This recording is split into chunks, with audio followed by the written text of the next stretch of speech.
Now both Usos going to suffer the wrath, I believe, of Ridge Holland. And there's the power of Ridge, and somewhere Sheamus is smiling. Cover for the win of the titles, and a kick at 2 by Jey Uso.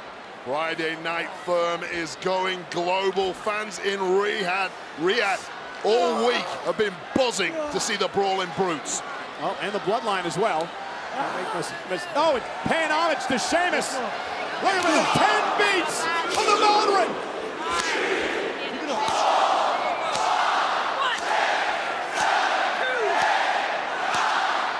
And Jimmy not allowing them to get to 10.